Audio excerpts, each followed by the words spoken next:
हमारे सामने। और मुझे लगता है कि इन सब बिंदुओं पर चर्चा करने की आवश्यकता है, देखने की आवश्यकता है। संभावनाएं आपके सामने हैं, उन संभावनाओं को कैसे आप जमीनी धरातल पर उभार करके दुनिया को अपनी ओर आकर्षित कर सकते हैं, यह सामर्थ्य आपके सामने अभी आने वाली समय की चुनौतियां भी हैं। आज यद्यपि एक खुशखबरी आप सबको और दुनिया के सामने है कि जो गल्फ में वार चल रहा था उसमें सीज फायर कुछ समय के लिए हुआ है। क्या स्थितियां होती हैं अभी कुछ कहा नहीं जा सकता। हॉर्मुज जलडमरू मध्य से पेट्रोलियम उत्पादों का आवागमन सुचारू रूप से हो पाता है कि नहीं हो पाता है। फर्टिलाइजर उत्पादन और उसके बाद की परिस्थितियां क्या होती हैं, वह सप्लाई चेन बनाने में कितना समय लगता है। और जब भी हमारी निर्भरता दूसरों पर रहेगी तो हमें असहाय और चौराहे पर किम कर्तव्य विमूढ़ की स्थिति में जरूर खड़ा कर देगा। और वही स्थिति आज हमारे सामने ही नहीं, दुनिया के अंदर जिन लोगों ने भी अपनी परंपरागत खेती को छोड़ा था। वैदिक कालीन भारत, हमारे गांव की इकाई आत्मनिर्भर होती थी, उत्पादक और उद्यमिता जब किसानों के पास थी।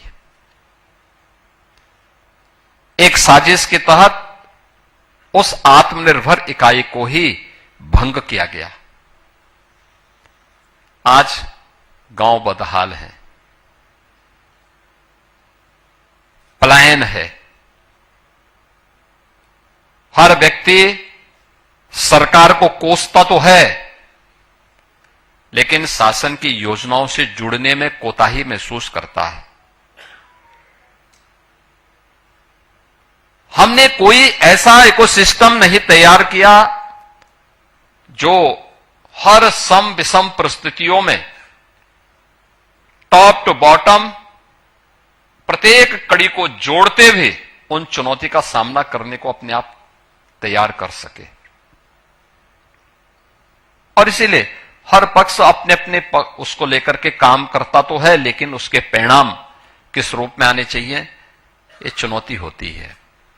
उत्तर प्रदेश जैसे राज्य में, जहां मैंने आपको बताया सबसे अच्छी उर्वरा भूमि हमारे पास आज भी मौजूद है, सबसे अच्छा जल संसाधन है, 9 क्लाइमेटिक जोन आज भी उत्तर प्रदेश के अंदर मौजूद हैं। इसके अनुरूप वहां पर थोड़े से प्रयास हो, कैसे लोगों के उसको बदला जा सकता है। मैं गत वर्ष देखा कैसे जब प्रधानमंत्री जी के आह्वान पर एक कार्यक्रम प्रारंभ हुआ कि खेती की बात खेत पर, हम लोग कुछ जगहों पर गए।